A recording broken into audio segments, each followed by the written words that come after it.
Listen, with all this ghost activity going on, people have been a little wary of vigilantes. Being the captain, I have to be a bit more careful now. Still have to work my way to things. So why'd you feel like you could reach out to me now? Because I still believe in you, man. This city needs to be reminded that there's someone they can believe in, especially with all that's happening. What else do you know about the ghost? Porcello was another one of Falcone's guys, and most of the crooks Ghost hit before were connected to Porcello under Falcone. Maybe he's trying to take down the family. I know that's his main goal. The attacks were too personal. He's getting something emotional out of this. Hey everyone, thank you all for tuning in. Back at it with another video this week, and it's another interview. So we have today with us Gary Lyons, who voiced Jim Gordon in the project. So very happy to have him along. He did a great job with the lines. I loved his voice from the second I heard it. So yeah, just very happy to have him here today. Thanks, man. Of course. All right, Gary. So first thing I ask is, when did you become a voice actor and what made you kind of want to pursue this career? Man, well, I only started doing voice acting about a year and a half ago, believe it or not. Oh, wow. Seriously. I've been doing radio work over the past maybe like 8 or 9 years, just doing like guest things on like different like comedic things on, around, across the country. But it wasn't up until recently that I got serious about turning it into a business. Right. And so I always been a singer, come from have a musical background, and um, once I always, I'm a bartender in the evening times. And so, Mhm. there's always people like, "Hey man, your voice is so great. What are you doing with it?" And I'm like, I don't know, not much.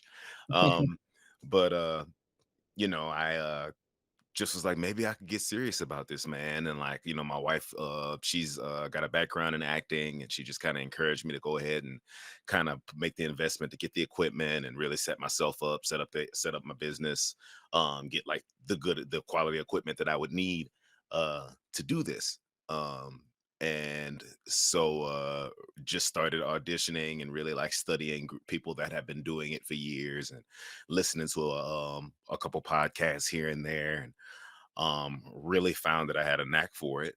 And um work for most recently, man, Remy Martin, and uh the Arizona and Marvel just came out with a drink, a superhero elixir.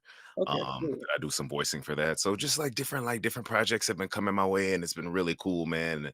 I mean, and really what really got me serious about it is I just had a kid. And so like my boy's Yeah, 6 months old. And when I found out we were pregnant, I was like, I'm gonna do this so I could be at home more with him.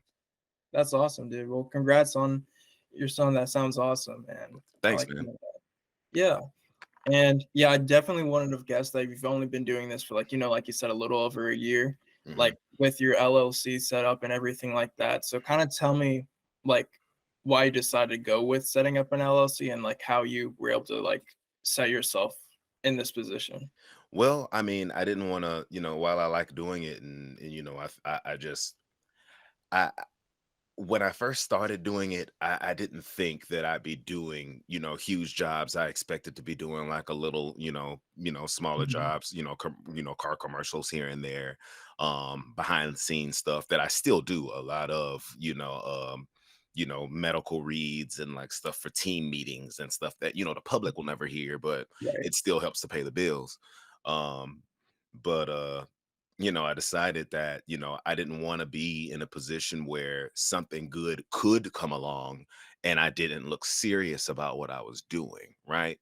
Mhm. Because all of this work is freelance. So like Right. when people are looking for people who are auditioning to do voice work, if it's just some guy with his, laptop and a USB mic in a corner, and he's doing it here and there and not really serious about it, that Right. person may not look as reliable as someone who's set up an LLC and taken the steps to really make themselves look established in this business. So early on, I at least had, the wherewithal to do that, and And like I said, I have a family here now, man. And so I just really wanted to like make sure that I'm setting up something that, my son could be proud of, and that, it's really just, you know, my own thing, that, I actually work for myself doing this, So yeah, it was really important for me. So like, yeah, I mean, it's a minor investment when you really, believe in what you're doing as far as like starting a business, taking the steps to, and every business has its own different operating costs, For sure.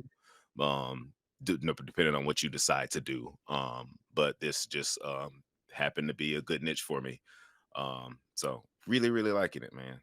Oh yeah, well, it sounds awesome. Glad you're enjoying it, and it's cool to see that you're able to like, have this success in like such a short period of time. And it just shows what you can do when you take things seriously and go professionally about it. So Yeah, yeah. yeah. And with this project, so I was looking through the website Voices 123, just looking for like someone for the role of Jim Gordon, and I was like, this guy's voice sounds really cool. I think I listened to a couple like your commercials, like you were saying, you had a lot of those, and I was like, this guy's voice is like perfect for Jim Gordon. But what kind of made you like go like, okay, I'll give this project a shot? Like, why did you want to take this role? There, even though like this is, I very much treat this like a business, it's still, I'm an artist at heart. Mhm. I grew up listening to music, like I said, performing music, with family, and, church and school, and, what have you. So like, especially early on, I mean, and you really caught me early on, man, when it came to like me like auditioning for projects and stuff like that. And my wife gave me some advice that, somebody great told her, and it was like every audition is an opportunity to perform. You know what I mean? And Mhm. so like, I read the lines, I thought it was a cool project. I liked where your head was at with, just kind of, your conceptual, your how you conceptualized it. And so I was like, I'll give this a read, just because, even if, I'm always going at these auditions where, this, I may not be selected for this. And when you go for an audition, it's like, you can't be like, oh man, I was bad at that. It's like, Right. I just wasn't the right voice for that. Right. You know what I mean? Mhm. But, so I was like, even if I'm not the right voice for this, I think it would still be a cool thing to try to go for. And luckily for me, man, you thought that I was a match. So, I appreciate that. And, yeah, I mean, I just, I grew up, as a kid watching Batman, just like the rest of us. You know what I mean? So Mhm. like, I thought it was a cool, a cool project to audition for, and Oh yeah. I've been having a good time being a part of it, man. Well, I'm glad you joined along because it has been fun. I've had you redo a couple lines because I added some along the way, and you've been very good with that and successful in completing those lines. So I do appreciate all of that too. Yeah, that's a part of And the business, man. Just pickups, and, it's not always gonna be perfect the first time. for sure, yeah. But with like projects like this, like more so like storytelling, like with your voice acting, because I know a lot of your work, like you said before, is like radio and commercial. Like, what types of projects like do you like doing the most? Do you have a preference, or are you just kind of at the point where like I'm just gonna do like what comes my way? I I mean, yes, yes, I guess is the answer to that question, because I will do, as far as it's something that I believe in, that I don't feel like goes against anything that I believe in, and if it's an opportunity to work, yeah, I will a lot of times do it. As we audition, we audition, and like, a lot of us are auditioning like 90 times a week, I mean. I'm not up that high yet, but my favorite things to do are always things that where I feel like the person behind the script really had a good time, was really thoughtful. You could really like read the the the humanity in the script, whether they're trying to be funny, or they're trying to be serious, or they're trying to, convey a certain point. Right. The writing behind that script is really important, you know what I mean? Hmm. So if it's something where they like, they actually, were really thinking about what they were doing, it's always a good time for me. And animation, of course, I'm a huge gamer. Most of us who get into this are like, oh, I want to be in a video game. And then Right. you really get into it, and you realize you're gonna be reading a lot of stuff about science, and, Oh yeah. eczema and high blood pressure. But like, you know, the stuff that, when you get an opportunity to do stuff like like this, the Batman project that you did, or, no matter how, it's approached. If, it's something that's cool, that's a good time for me. So yeah, I think, mostly I like being challenged in a way to like do voices and, challenge my acting chops and really think about like who I'm talking to, because you're just in a box, you know. Right. Um, but yeah, so I think, ideally, and on the horizon, I have been signed on for some cool animation stuff that I'll be able to announce here soon. Oh, Um, nice. but yeah, I think yeah, anytime I can like have some fun, and really get in here and believe in what I'm reading, is my best time in here. Nice. Well, I like to hear that, and yeah, you said you're a bit of a gamer. Do you have, like, any games that you're playing right now? Man, I'm a huge God of War fan, dude. That's probably my Kratos. I really like the way he's created. He's always been like he's always been like voiced by a voice actor of color, you know what I mean? Mhm. And I like the story that's been told from way back when I first started playing with him on PlayStation 3. Was it 2 or 3? Um, up until now, you know what I mean? Right. So that's when I play a lot. Uh um, any of the new my wife's playing Tears of the Kingdom right now. We Oh, like to really? play here, you know what I mean? So yeah. Well, that's awesome. Yeah, I like hearing about the hobbies and things like that too. And going back to kind of like what you were saying before, like you like having a good challenge with the projects that you take on. Have there been any like challenges or things you've had to like tweak with like your voice or like things that you've had to adjust to over like, since you started doing like professional voice acting? Like how has that process been?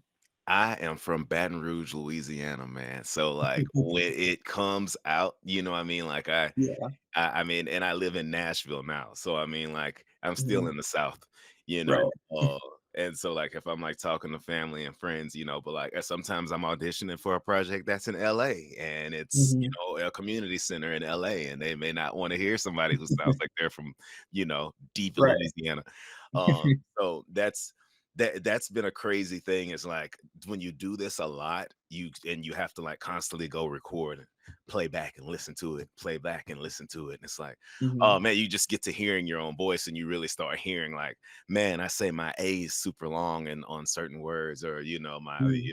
the way you enunciate and things like that. So like it's cool too, because like if you're really paying attention, then you know how to adjust it, and you know how you say certain things. And people have their own methods of like marking scripts or whatever you got to do. Right. um, but I think, yeah, man, that's been a challenge for sure. Is kind of knowing when to like eliminate the accent, or knowing or being aware of when it's coming out at all, For Uh, sure. so yeah, outside of that, man, and then the only other thing I think that's kind of crazy with this is like, recording, a lot of these things you'll be recording live, and you may have like the person who's an engineer and like the producer, and then you may have like four business execs who don't really know anything about recording things. They just want to know, they know how it sounds. So you got like six Right. different people giving you, oh, we wanted to sound like, well, we thought you A should sound like so, and you're trying to please Mhm. everybody. So that's a Right. challenge sometimes, but as long as the project comes out good, man. Mhm. It's cool. It's cool work. Yeah, it definitely does sound like a lot of cool stuff. Even though it does seem like you're doing a lot of things, it seems like you obviously have a passion for it. So it seems like something you like doing. It's like, okay, I know I have to do all this, but it's worth it in the end. So Yeah, overall, even though those are challenges, I still have fun doing this every day. I never know what I'm gonna get, when I get behind this mic. So that's mhm, always fun for me. for sure. Yeah. Just a couple more things here. With having to do all of these, like you said, like multiple auditions in a week and multiple like takes, redos, things like that. How do you kind of like condition your voice so that you don't like, run out of gas or just like that you can produce like, your top notch performance every time you do it? How do you Man, balance that? oh man, lots of tea and honey. Also tea. Man, hot stuff. Um, knowing what you need to take care of your voice, not wearing it out during the day. Knowing when you've had enough, you know. Mhm. sometimes, you're gonna get what you've gotten out of a script, and then you start reading it over and over and over again. Like sometimes words become much to you, and after a while, Right. Mhm. um, that can kind of happen. You kind of got to give it your best few takes and move on with it. A lot of times. Um, but yeah, just lots of tea, lots of honey, vocal exercises, um, Mhm. stuff like that. I got you, that's cool. Yeah, I like hearing how different people kind of, like, go about keeping their voice and body and, like, their condition like that, and the point about having, like, the words go to mush, I kinda get the same way with, like, writing, like, Hmm. especially with, like, working on this project because, like, I'll do the text for the pages, so, like, Jackson and Kate, the artists, they'll send me the page, I'll throw on the text, and, like, I'm constantly having to, like, resize it and stuff, and I'm just looking at it, I'm like, is soon spelled like that? Like, why is it spelled like Right, like, I'm right. questioning everything because 'cause I'm just looking at it for so long, it's just like, "What am I even doing?" But I can definitely get that fatigue aspect of it, so Yeah, yeah. Yeah, but you do it, man, and then even more so, like sometimes, I'm doing auditioning late at night, and it's weird. Like I'll bartend, like I said, a few nights a week, and I'll get off of work, and because I've been like chatting with people, I get off of work and my voice is just warm and ready Right. to go, and I'm like, I might as well knock out like 3 or 4 auditions if I got to see some good ones. You know what I mean? Yeah. Um, so yeah, you just do it because you love it. Yeah, that's pretty cool, man. You just get off of work and then you do more work, I like Yeah, yeah, sometimes. Yeah, and, um, 2 more questions for you here. With it being a Batman project and you were saying, like, you watched Batman as a kid, like, do you still have any, like, superhero movies that you're just like, "This is my favorite," or any superheroes that you really like a lot? Uh, man, Kratos is still my man. Like I said, Right. big fan of his. I don't know, man. Like I said, the Batman project, that was like, I was born in '85, so like '89 Mhm, is like when I first started like going to movie theaters and remembering it, right? And so like mhm. that first Batman movie with Michael Keaton, that one came out in '89. So like I Right. remember like sitting in there and like freaking out, you know what I mean? And the movie's over and I'm leaving, like all the rest is like, I'm Batman. You know what I mean? Uh, so that and then I was always like an X-Men guy, dude, Nice. on the Marvel side. I grew up with like the X-Men in like '97, you know, Mhm. so between that, yeah, that's what I like. Oh, yeah, X-Men are definitely super cool. I've always been, like, a Cyclops guy. He's probably my favorite of them, so, Yeah, yeah, yeah. old Scott. Yeah, and maybe last thing here. So, with kind of like the journey of voice acting and just like journey of life in general, is there like something that you keep in like the back of your head to go like, oh, I've been through a lot, but knowing this has kind of helped me get through like whatever's thrown my way. um, I think it's just I think you can't ever forget what you want, or at least trying to remember, like it's not selfish to go after something that you want, or something that you're passionate about, no matter how long it takes. We're not on Mhm, anybody's timetable as far as like, you know um this, I figured out, I'm 38 years old, what I mean, and I'm just figuring out this thing that I really really love. Some people figure it out early on, when they're 18 or mhm, when they're a teenager, but I think that it's important to remember to not like forget yourself, in the midst of taking care of your loved ones and taking care of like the things that are important and your responsibilities and paying all the bills and all that stuff. It's easier said than done, I know, but to remember to really, make room for what you're passionate about, even if mhm. it's, 30 minutes a week, you know, it'll make you feel better than like, man, I really like, tap dancing, but I'd be good at it, but I just never have time. You know what I mean? Like Right. whatever it is, you know what I mean? So many people, our society's kind of set up to make us feel like everything that we're doing needs to be making money at all times. You know what I mean? Um, Mhm, and it just for kind of sure. takes the love out of a lot of stuff, you know what I mean? Mhm, So I don't know. I think as far as like you know, doing something like that and making yourself feel fulfilled, I think in other ways makes you better at other parts of your life. Right, for sure. I think that's yeah, that's definitely true. Like for me, it's like that with this project basically. Like I'm not making money off of this because it's using copyrighted characters, things like that. Right. But it's like literally every time I go to edit it, every time I receive like a new page to edit, it's like, yes, this is it for me. Like I get that feeling like this is great. So definitely like going for what you want and like that really does a lot for like your mental health because you're like, you're happy doing it obviously. And Yeah.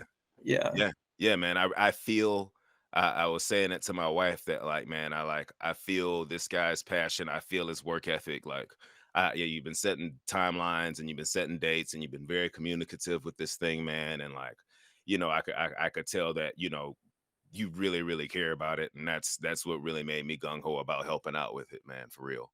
Um, so I don't know. I wish you great success with future projects and stuff, whatever you come up with, man. And I'm like, again, I'm glad you picked me to be a part of it. Yeah, well, thanks, here. That means a lot because yeah, I definitely do love doing this, and I'm glad that you could, feel it on your end too. So Yeah, yeah, well, thank you again for hopping on this call. I definitely enjoyed it and got a lot out of it, and I'm pretty sure the viewers who see this will get something out of it as well. It's great talking to you, and I hope you have a good rest of your day. yeah, you do the same, man. Thanks a lot.